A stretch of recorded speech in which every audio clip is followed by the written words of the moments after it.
Meghan still has not established an identity of her own. Meghan Markle has come under fire. Prince Philip, he allegedly gave Prince Harry a warning about getting married to Meghan Markle. Fresh DNA-connected allegations have reportedly provoked an intense response from Harry, placing Tom Bower and Lady Colin Campbell squarely at the heart of a dispute now extending well past private boundaries.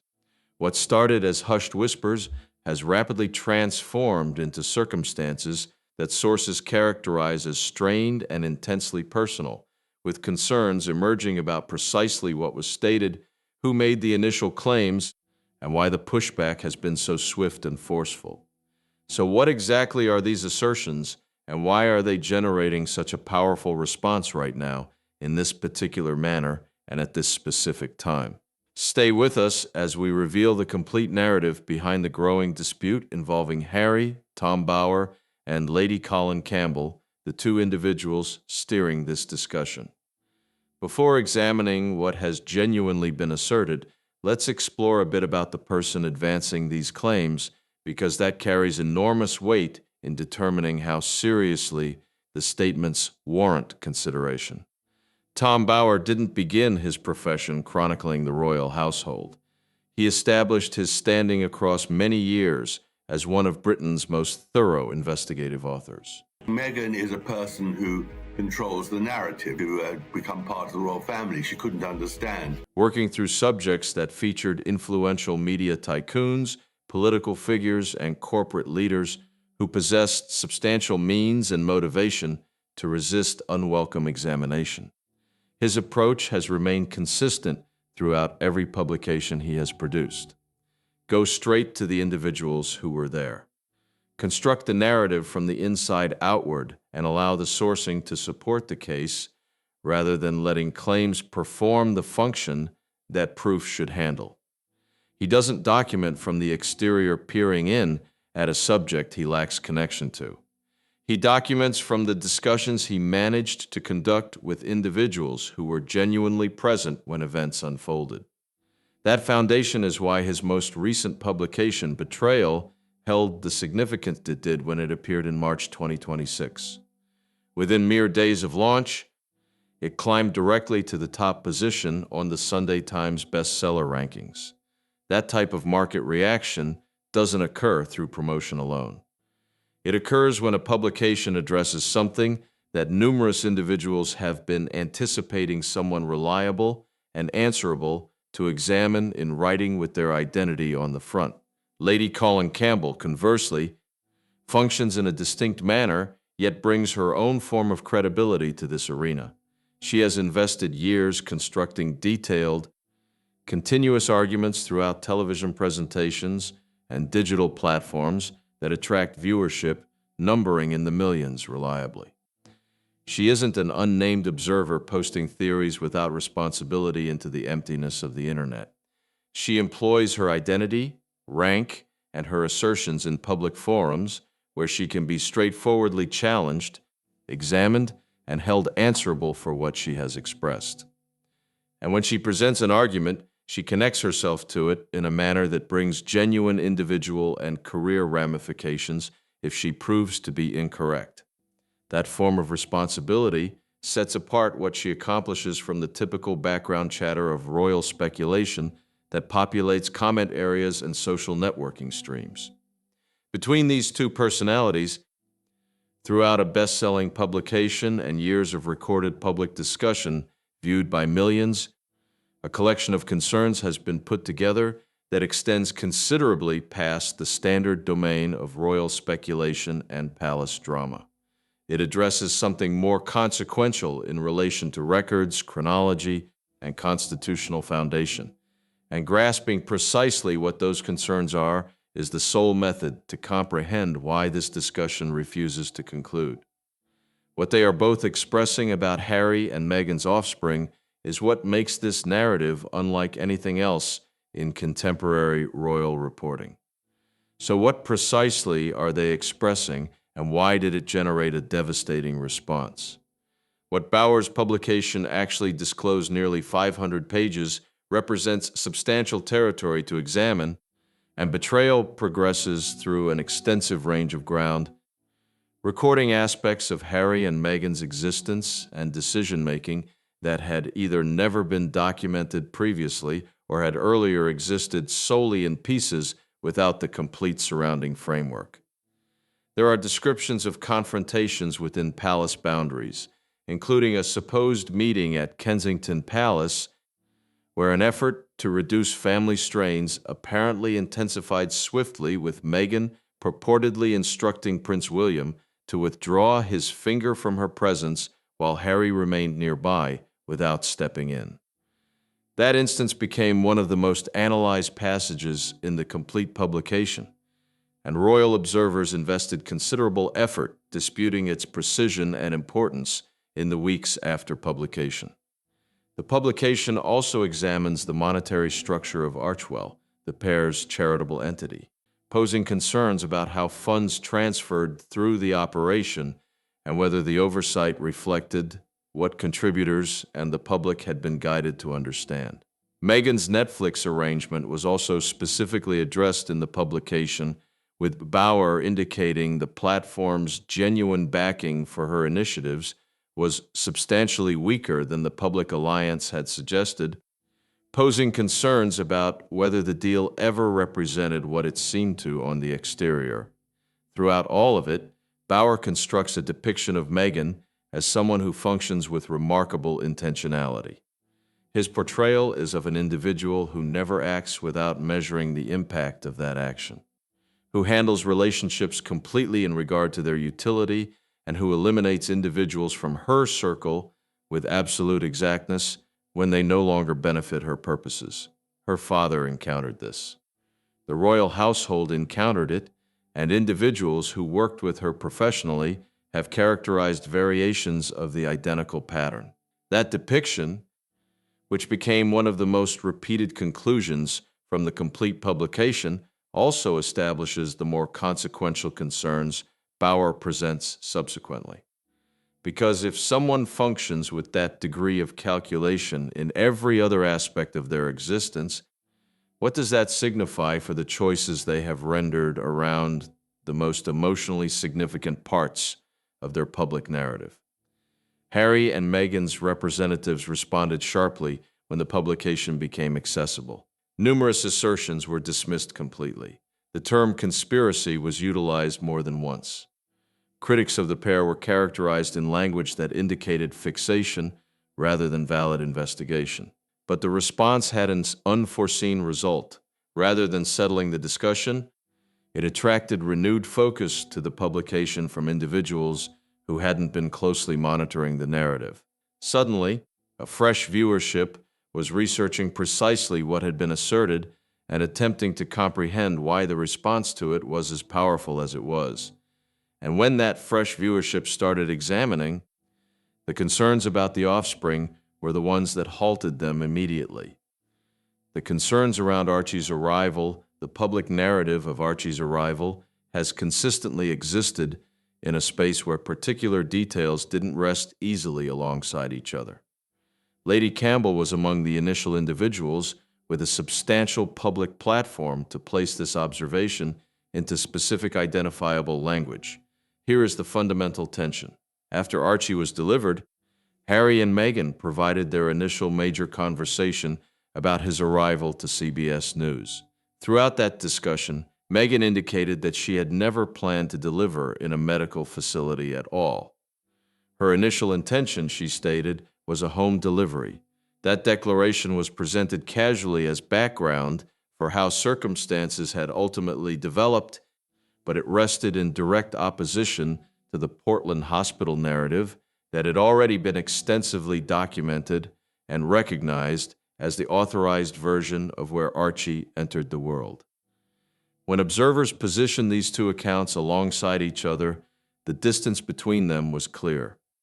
Either the home delivery intention was correct and the Portland hospital narrative required substantial clarification, or the CBS conversation contained a declaration that didn't represent what had genuinely occurred. Both accounts could not be completely accurate simultaneously without a substantial amount of clarification that was never supplied. Bauer pressed the chronology further in Betrayal, posing concerns about whether May 6th is genuinely the correct arrival date and whether the progression of events the public was provided reflects what the recorded evidence genuinely demonstrates. These are not rhetorical movements. They are requests for the type of fundamental factual transparency that should be straightforward to supply. Then there is an instance that most individuals overlooked in real time, but which circulated extensively once royal observers identified it. At Harry's initial public presentation with Archie, at a moment when the infant was officially just 2 days old, Harry made a remark about how remarkable it was to observe how significantly infants transform in 2 weeks. Not 2 days, 2 weeks. The inconsistency passed swiftly in the instance. Harry was before cameras with a newborn, clearly emotional, and it would be simple under those situations to express something imprecise. Supporters of the pair make precisely that case, and it warrants recognition as a sensible explanation. But Lady C's stance is that this instance didn't exist in isolation. It existed within a pattern that featured the CBS conversation opposition. The concerns about the date and the manner the surrounding story about the arrival seemed to modify itself depending on which platform and which viewership it was being presented to. Separately, each of these things possesses an explanation. Combined, they create a picture that Lady C has contended cannot be rejected as coincidence and casual mistake.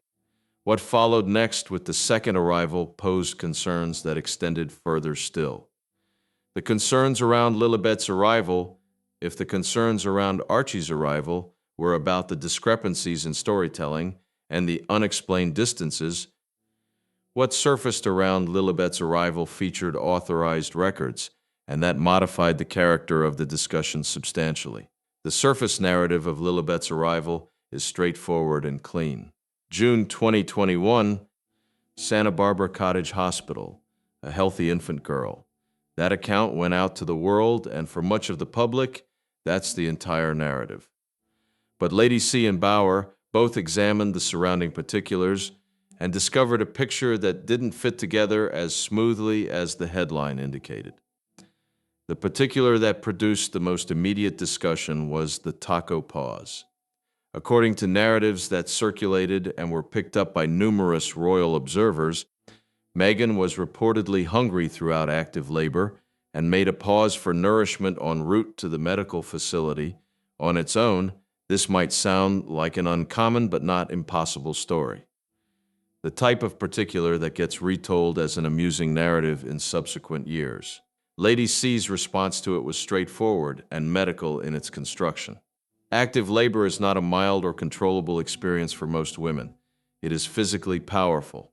It advances swiftly, and the window between controllable discomfort and pressing need can close faster than most individuals who haven't encountered it completely recognize. The particular, Lady C contended plainly, did not align with any sensible comprehension of what active labor genuinely involves. Either the labor wasn't advancing in the manner a standard active labor would at that phase, or the chronology of events being characterized didn't precisely represent what was genuinely occurring in that instance. Then came the announcement distance. After Lily was reportedly delivered, the public was not notified for 48 hours. In the framework of the royal household, where arrivals are announced with substantial speed, and where dedicated media groups exist precisely to handle this type of communication, a 2-day distance is not standard. Lady C addressed this straightforwardly, posing the possibility publicly that the delay existed because the infant had not yet arrived in the traditional sense at the moment the distance began. That suggestion was transparent and direct. It was made publicly on record to large viewerships.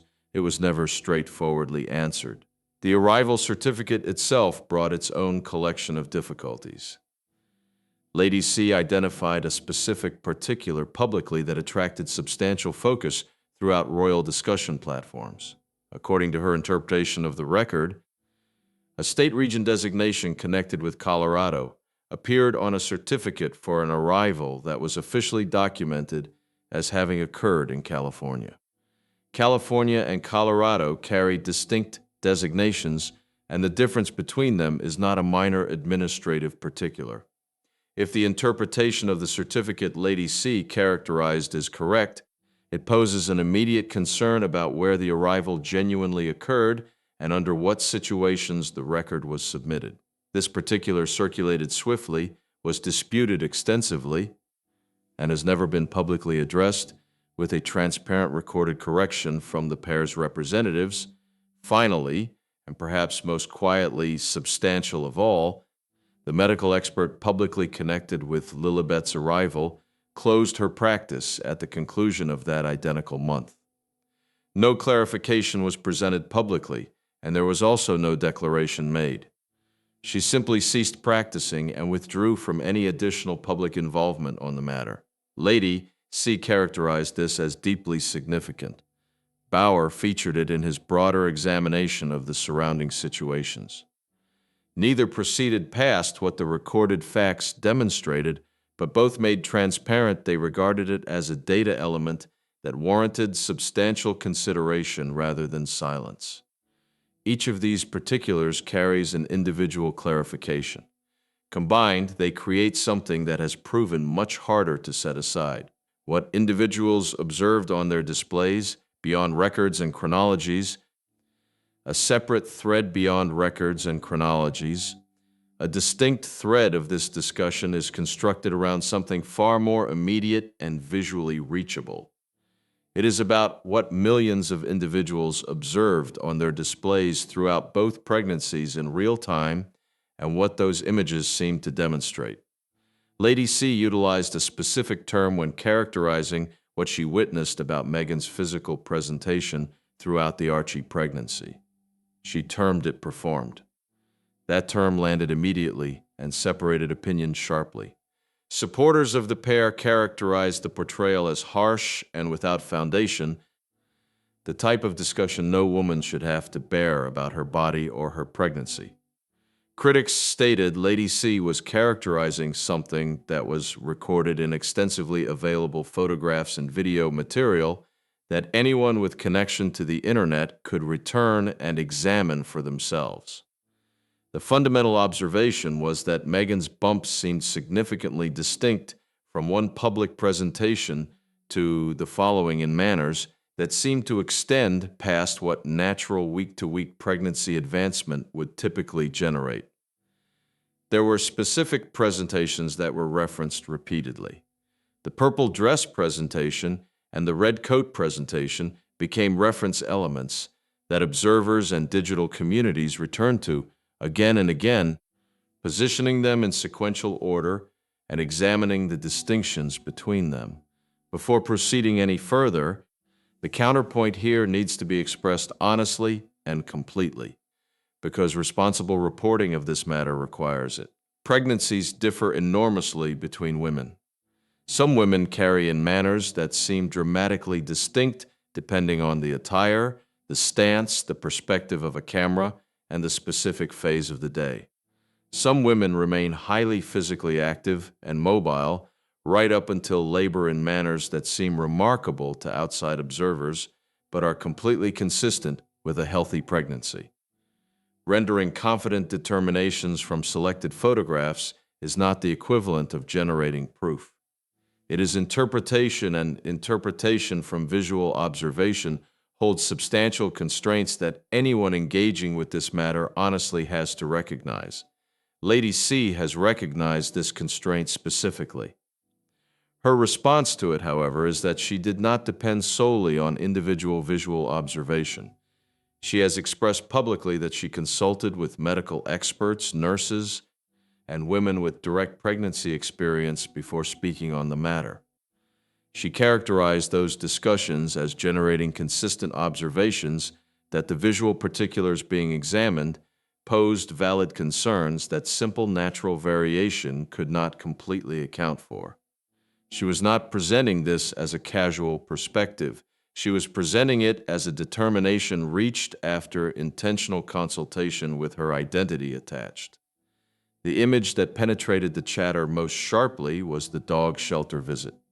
At a moment when Meghan was reportedly around 8 months pregnant, She visited an animal shelter, was photographed in high heels, crouched to the floor to engage with dogs, and rose again without any visible physical help. Those images circulated immediately and separated individuals in precisely the manner everything else in this narrative separates individuals. 8 months pregnant in heels, crouching and rising without support. Critics contended this combination would be physically extremely challenging for most women at that phase. However, supporters contended that every pregnancy is distinct and that rendering determinations from a photograph is inherently constrained and potentially damaging. Both stances are honest responses to an image that cannot by itself resolve anything. What Lady C contributed to this thread was the observation that not one medical expert has publicly confirmed either arrival. Not for Archie, not for Lilibet, positioned against every comparable royal arrival in recent memory. Diana's offspring, Beatrice, Eugenie, Catherine's 3 offspring, where medical facilities were verified, physicians were identified, and the public record was complete and readily reachable. That absence stands out in a manner that is challenging to clarify away. And then there was the name. And what the name disclosed, the silence, when Harry and Meghan announced that they were naming their daughter Lilibet Diana, the initial media response throughout the United Kingdom and the United States was almost uniformly positive. A grieving son honoring the Queen and his mother simultaneously. At a moment when his relationship with the palace was already deeply fractured, selecting the most personal of all possible tributes, the narrative wrote itself, and most outlets ran with it immediately without examining much further. Lady C examined further. Her narrative of the genuine response within the palace was the direct opposite of the positive headlines. She characterized cold anger, deep dismay, and a sense of violation among those closest to the Queen. Not quiet appreciation, not private warmth, but a response that was the emotional inverse of what was being documented publicly. The reason, Lady C clarified, was the specific and deeply private character of what that name genuinely was. Lilibet was not a public nickname. It was not a name the Queen had utilized in any authorized capacity or shared broadly with the world. It was intensely personal, originating in her early childhood, and utilized throughout many years almost exclusively by Prince Philip. It was the name he called her throughout a marriage that spanned over 7 decades. When Philip passed in April 2021, that name became something even more charged, a piece of a relationship that was gone, the most private remaining connection to the individual who had known her longest. Utilizing it required something, a recognition of what it signified and who it belonged to. Whether that discussion occurred has been disputed publicly. Then came the commercial aspect. Reports surfaced of submissions connected to the name Lily made around the period of the announcement. The timing posed concerns that Lady C addressed straightforwardly. If the name was purely a sentimental tribute selected from grief and affection, the commercial activity running alongside it rested uncomfortably with that construction. Bauer's depiction of the pair throughout Betrayal is of 2 individuals who consistently render choices, including deeply personal ones that align with long-term commercial positioning. The name in that interpretation was not separate from the strategy. It was part of it. The signal that penetrated most sharply, however, came not from an observer, but from the palace itself. When William and Catherine released their public congratulations on Lilibet's arrival, they referred to the infant as Lily, not Lilibet, Lily. In a formal public declaration from the Prince and Princess of Wales, where every term is considered and intentional and nothing is accidental, the selection to utilize a diminutive rather than the announced name was not casual editing. Lady C contended that it was a carefully measured signal, a quiet but unmistakable indication of precisely how the name had been received. The palace was not going to validate the construction Harry and Meghan had positioned around it. One term, one intentional substitution communicating what authorized channels would never express aloud. What makes the name discussion substantial in the framework of this larger narrative is not the name itself. It is what the surrounding selections reveal about the pattern Bauer and Lady C have both been recording throughout years of sustained named public discussion. Every choice in Bauer's construction serves a purpose. Every movement possesses a calculation behind it, and beneath all of it rests a legal and constitutional case that most individuals haven't completely processed, one that modifies the complete character of this dispute. The royal household is not a private institution.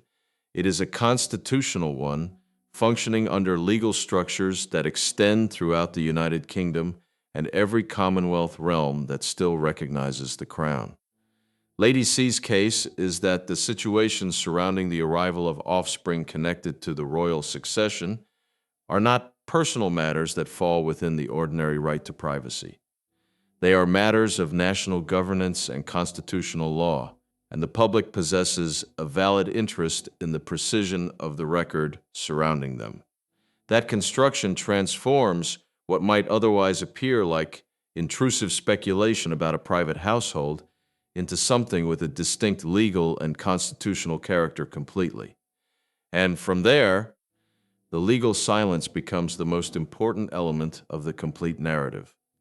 Harry and Meghan have demonstrated transparently and repeatedly that they are prepared to utilize the legal system when they believe they have been wronged. They have taken major newspapers to court. They have pursued privacy cases through extended proceedings. They have demonstrated past any sensible doubt that litigation is not a path they are afraid to walk when they feel it is necessary, which makes the complete absence of any legal challenge to either Tom Bauer or Lady Colin Campbell over assertions that go straightforwardly to the parentage of their offspring. One of the most discussed silences in everything this dispute has generated. Lady C addressed this straightforwardly. When asked about the possibility of being sued over what she has expressed publicly, she indicated that she would not object if they sued as long as they lost. Her reasoning was immediate and specific. Meghan, she contended, would not want to be cross-examined under oath in a courtroom, not because she possesses something to conceal, but because a courtroom is a distinct environment from a spokesperson's declaration. It requires records. It requires consistency under direct questioning. It requires the complete weight of the legal process where characterizing something as a conspiracy theory holds no legal standing and only verifiable facts hold any weight at all. No legal challenge has come. Neither Bauer nor Lady C has faced action over these intriguing assertions that go to the heart of this dispute. That silence rests alongside every other silence in this narrative. No identified medical experts, no resolved records, no direct public response to concerns that have transferred from digital speculation into mainstream discussion on both sides of the Atlantic. If the answers are straightforward, if the record is clean and transparent and easily demonstrable, the clear concern is why the discussion keeps getting louder rather than quieter.